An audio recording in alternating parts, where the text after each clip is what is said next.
طبيبي قريب هل سقامي تسمع يقابلني يوم المقفى المشفع أراني إذا ما جئت يوما محمدا تحقق آمالي كما أتوقع محمد خير العالمين وسيلتي أتاك خديم ضارع يتشفع لا إله إلا الله لا إله إلا الله لا إله إلا الله محمد رسول الله لا إله إلا الله محمد رسول الله لا إله إلا الله محمد رسول الله أتيت بسنوي ثم أهلي وإلدتي ذراعا وحول الهاشمي نتجمع وخلفي جموع ينتمون لحزبكم يعمهم التشفيع أجمع أكتع أيا نفس أدركت الأماني فهذه مرابع خير الناس والنور يسطع فألقت عصاها واستقرت بها النوى ونلت المنى ما بال عينك تدمع لا إله إلا الله لا إله إلا الله لا إله إلا الله محمد رسول الله لا إله إلا الله محمد رسول الله لا إله إلا الله محمد رسول الله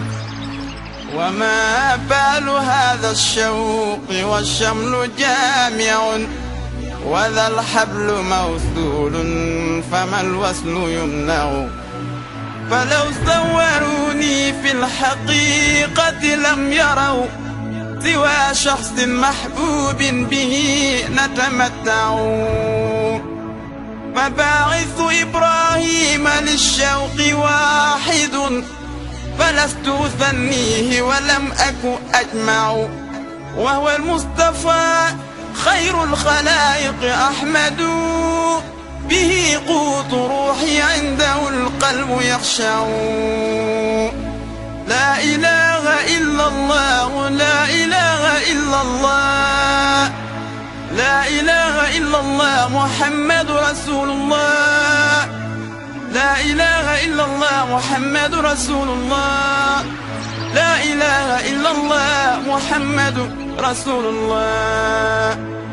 عكفت على باب النبي محمد ومن رام دري فهو أجدى وأنفع بمكة بالمصاع بخيف ومشعر ضياء رسول الله للطرف يلمع بغار حراء بالمحصب لا أرى رفيقا سوى الهادي به أتمتع محمد عبد الله أحمد ñëpp dégg na interview yoo xam ni def na ko mu naan yàlla mooy xaritam day woo yàlla sa sika di waxtaan ak moom kon kooku am na tolluwaay woo xam ni macha allah dañ koy ñaanal rek cat bañ ko jiitu ci bàmmeelam di ñaan njaboot bi mu fi bàyyi tamit yàlla teg leen loxo doom bi mu fi bàyyi tamit yàlla sàmm ko te aar ko waaw parce que nekk na jigéen joo xam ni liggéey na fi loo xam ni wax dëgg yàlla nit dund na ba dee am téeméer at liggéeyu ko fi muy ay waxam wax yu am sens di jigéen daal joo xam ni daal macha allah kon nag ñu koy jaal Sénégal bi yëpp di ko jaar artistes yi yëpp waaw ñëw teew nag rek pour gunge ko ci këram yi nga xam ne mooy kër gu mujj waaw ñun daal suñu xol daal dafa tooy daal am na mais loolu ci mën a jàngatee parce que bon sa mbokk artiste la Sénégal malheureusement dañuy protéger suñuy acteurs yi ak artistes yi dañuy bàyyi ba nga dem ñu gën def ay témoignages ay photos yooyu waaw bëri na si nag parce que moo tax ma ni foog ñu defar jikko yi waaw nañ defar jikko yi di waxante lu baax di defante lu baax parce que àddina jeex na àddina bi jeex na tey booy seet tey armée la boo fa demee suul rek ngay gis te ñun toll na woon nañu at yoo xam ni boo gisee néew tey bala nga koo gis rek dina yàgg kon nag moo lay wan ne rek changer jot na waxante lu baax jot na nañu bàyyi TikTok bi ñuy dugg di yàqante di defante lu bon di siiwalante kenn yàkkamtu lu sa morom défaut boo ko gisal pour mën ko weer te nag yàlla moom wax dëgg yàlla bis boo suturee doomu aadama rek da lay suturaal kon nag Alima nekk na daal jigéen joo xam ni niñ ko waxee woon rek sànq jigéen ju baax la woon jigéen joo xam ni waxam pour nga capturer waxam day jafe parce que waxu mag lay wax parce que fi muy waxee dafa sori muy jigéen joo xam ne daal man daal li ma ci mën a tax mooy nitu yàlla la woon waaw nitu yàlla la woon ñëw na làqu na ba dem rek loolu ndax tey bisam bii ku ko gis àddina bépp ko jooy waaw te loolu yombul 36 ans la dund waaye mel na ni ku dund téeméeri at ndax baaxam ak conseil yi nga xam ne ngay conseil doomu aadama yi ak yee gi nga xam ne ñu koy yee doomu aadama muy théâtre muy lépp képp ku ko déglu rek wax dëgg yàlla njëriñ nga si jële kon nag yàlla na ko yàlla xare àjjana ci barke yonent bi te am nañ ci yaakaar bu baax a baax a baax a baax yàlla yërëm ko voilà jërëjëf kontaan naa ko waxtaan ak moom sax kon nag kooku am na yegg tolluwaay bu ñu toll foo xam ni am na mag ñoo xam ni sa toll bu ñu noonu kon nag dañ koy ñaanal yal na bu ko cat jiitu ci biir bàmmeelam yal na ko yonent bi teeru ci barke bi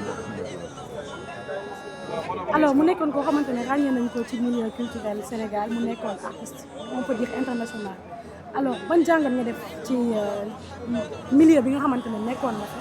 peut-être critique yu bëri na nit ñi ñu ngi wax que dafa amoon ay problème xel. waaw non xam nga nit moom mën ngaa am problème xel ci nit ñi waaye mën ngaa nite ca yàlla moom nag yàlla du ko jàppale woon macha allah muy jigéen joo xam ni xëy na nite na ca yàlla te wax dëgg yàlla li mu dund xëy na bëriwul alhamdulilah sant yàlla. waaye jëf na fi jëf yoo xam ne ñu fi dund téeméer at sa jëfuñu ko fi bàyyi na fi message yoo xam ne képp ku ko déglu rek macha allah fépp foo bëgg a toll wala foo bëgg a yegg rek da nga fay yegg kon daal dañ koy ñaanal rek yàlla yërëm ko xare ko àjjana ci barke Muhammadu Rasulullah sallallahu alayhi wa sallam jërëjëf